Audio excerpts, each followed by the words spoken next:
This is not a happy story. This is a horror film, and a pretty classic and traditional one. If anything, Werewolf is a throwback. I mean, I was trying to make a contemporary version of an old movie. What I was trying to accomplish was to make it as realistic as possible, to make it like this fantastic and essentially ridiculous thing is really happening to him. It took John Landis 12 years to make An American Werewolf in London. He wrote the script in 1969, but the final movie wouldn't make it to cinema screens until 1981. Every studio passed. Comments like, "It's too scary to be funny," and "It's too funny to be scary." Hollywood couldn't put their finger on what it was, but Landis never wavered. He always called it a horror film. In fact, when he introduced it at screenings, he'd warn audiences, "This is a horror film. It's extremely gory." When it was finally released, just like a werewolf transforms, the movie transformed the werewolf genre forever. The werewolf has always been more than just a monster. It's the figure of the wild man, savage, untamed, and outside the rules of civilization. Unlike vampires, who gain power through their transformation, werewolves are cursed. Their change is brutal, temporary, and strips them of control. That curse tied them to the devil in Christian lore, where the werewolf was seen as both victim and beast. It's this tension, fear of the creature, and sympathy for the human trapped inside that fuels werewolf stories. And no film captured that conflict more powerfully than An American Werewolf in London.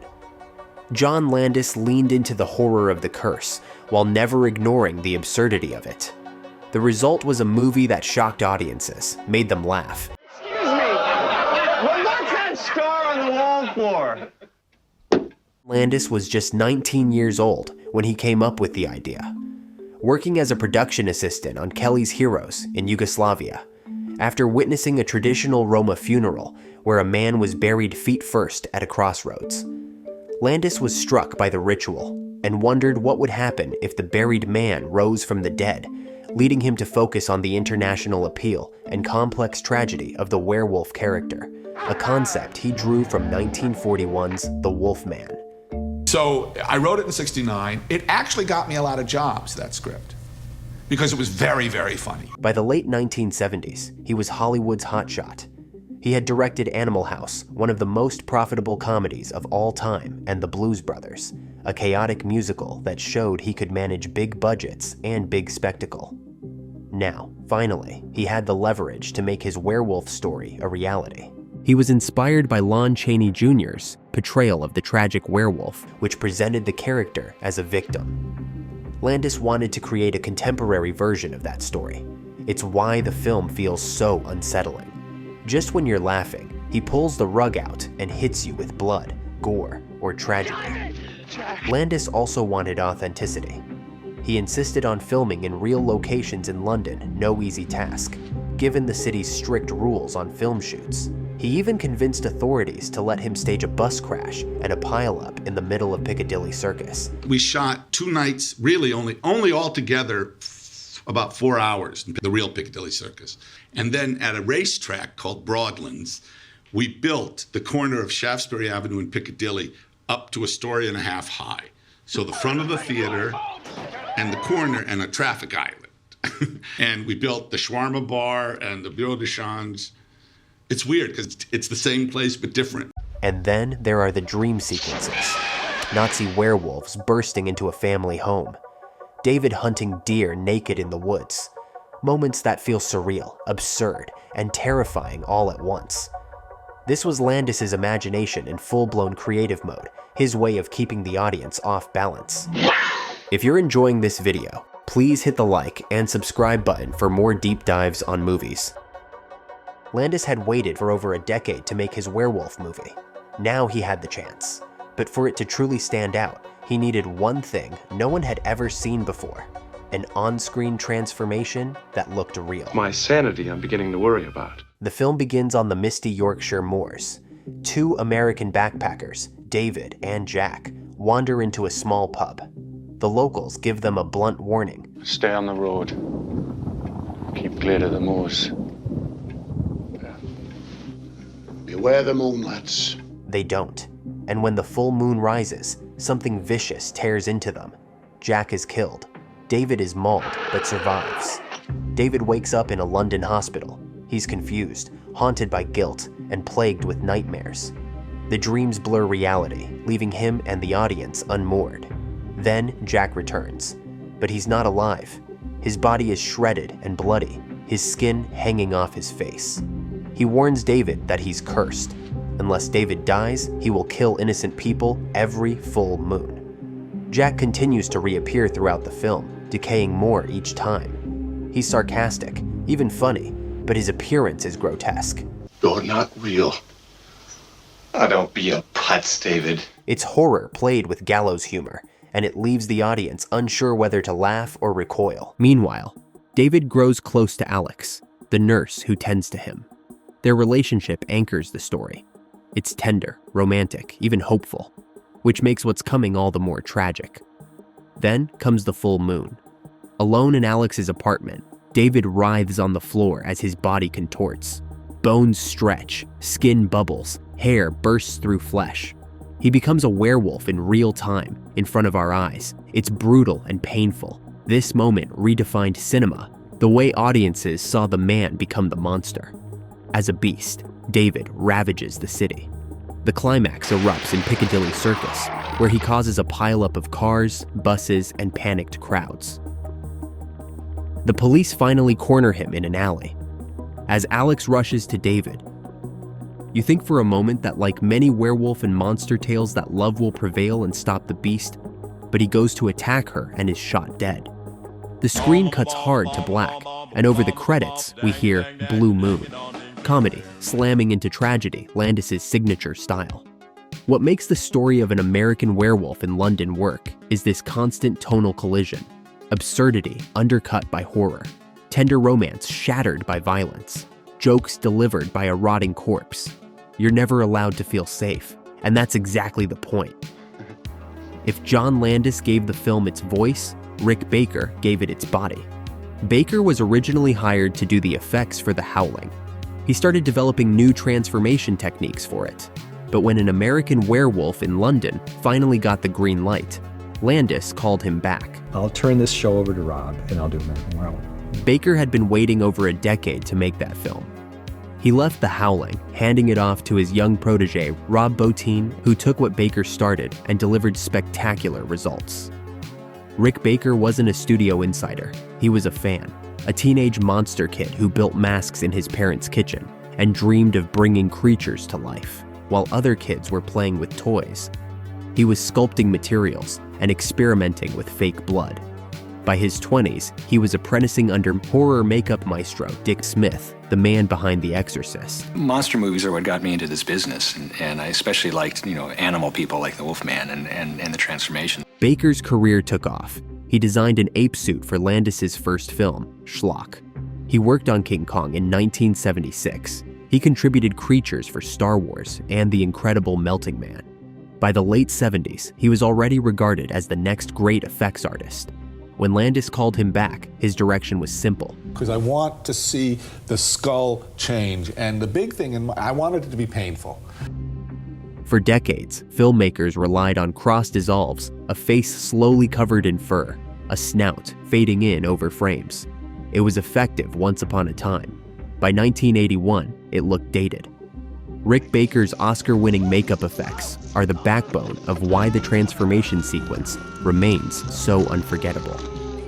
He and his crew spent months in preparation, constructing a range of heads and limbs, nicknamed change-o pieces, that could be swapped out to show David's gradual metamorphosis. The transformation didn't really take all that long to actually shoot the physical things, and these change-o heads that we made, John would say action, and it would go and stretch out, and you go cut, and it's like, okay, we've got that. And it's like, we've got that? I just spent months working on this thing, and you shot, it took you 10 seconds to shoot? The shoot itself lasted an entire week and was filmed in reverse, starting with Naughton covered in hair. Each day, Baker would carefully trim sections away to suggest the stages of growth. For part of the sequence, Naughton's lower half was hidden beneath the floor while prosthetic legs were placed above. The process combined clever problem-solving, painstaking techniques, and sheer persistence, all synced with Naughton's acting to convey the agony of the change. Naughton's performance deserves equal recognition. His physical commitment, along with his tortured screams, merge seamlessly with Baker's work to make the horror feel real. The sound design, those unsettling stretches and snaps, alongside John Landis's direction, which cuts between wide shots and close-ups, turns this into an iconic cinematic scene of terror. The results shocked audiences and set a new benchmark, not only for the transformation, but across all the effects work he created for the movie. And when the Academy introduced the Best Makeup category the following year, The winner is Rick Baker for An American Werewolf in London. Rick Baker won the very first Oscar. His werewolf makeup had transformed horror cinema itself. First of all, I'd like to thank the Academy. Landis had a very specific vision for his cast. He didn't want big stars.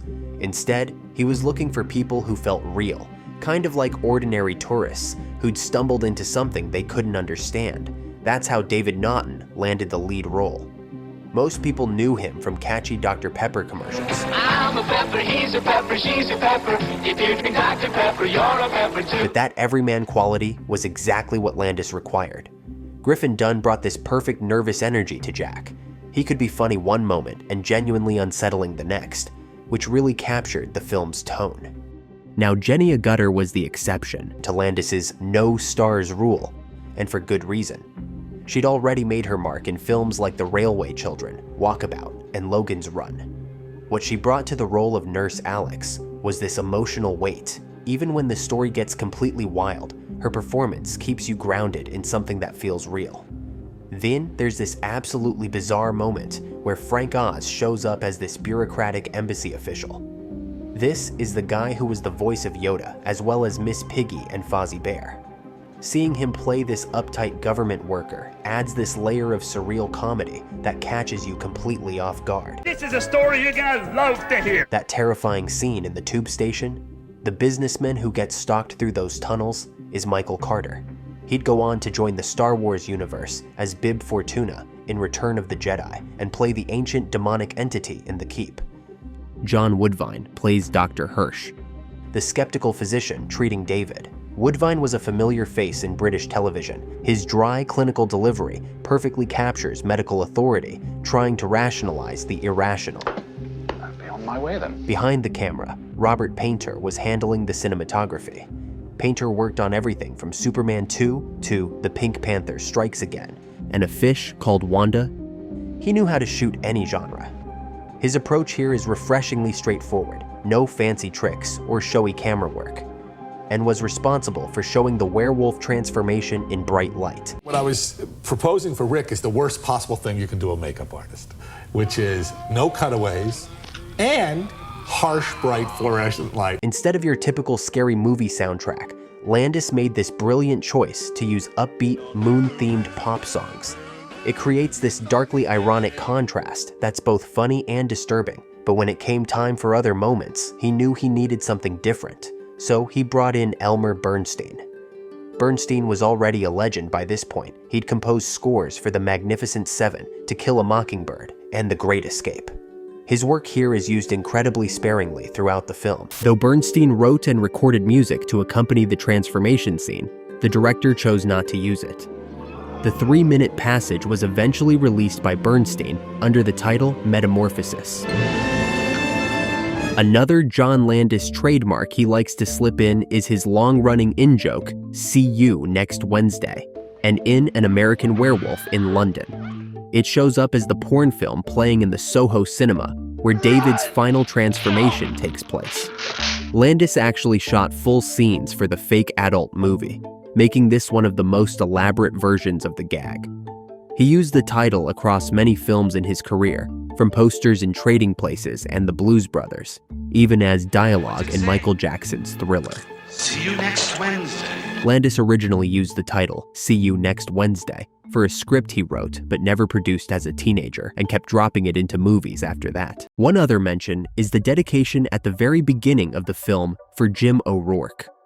Jim O'Rourke was a producer and friend of director John Landis, who died of lung cancer in 1981, shortly before An American Werewolf in London was filmed. The film's opening nod to him served as a portent of the tragedy and loss central to the story, as O'Rourke had encouraged Landis to make the film and had even encouraged him to start working with him as a production assistant on Kelly's Heroes. Excuse me. Director Landis convinced Polygram Pictures to finance his wild vision, and shooting in the UK wasn't just for atmosphere, it was about survival. British tax incentives and lower production costs turned a risky American concept into affordable reality. Even though the studio suits weren't sure where this movie sat in its tone, the audiences got it immediately. $60 million worldwide on a $5 million budget because word of mouth spread like wildfire. That's right, a lovely stroll on the moors. Tra-la-la-la-la. But the real victory has come in the decades that have followed. Every horror film that dared to blend genuine terror with pitch black humor. God damn it, Emily! I don't know what I'm doing! Every transformation scene that refused to cut away. They all owe their DNA to this movie. 40 years later, filmmakers are still chasing what Landis captured on those cold moors in the full moon. Because An American Werewolf in London didn't just take a bite out of the genre. It transformed it forever. Go now, and heaven help you. And please don't forget, if you enjoyed this video, like and subscribe to the channel for more videos and deep dives right here. Thanks.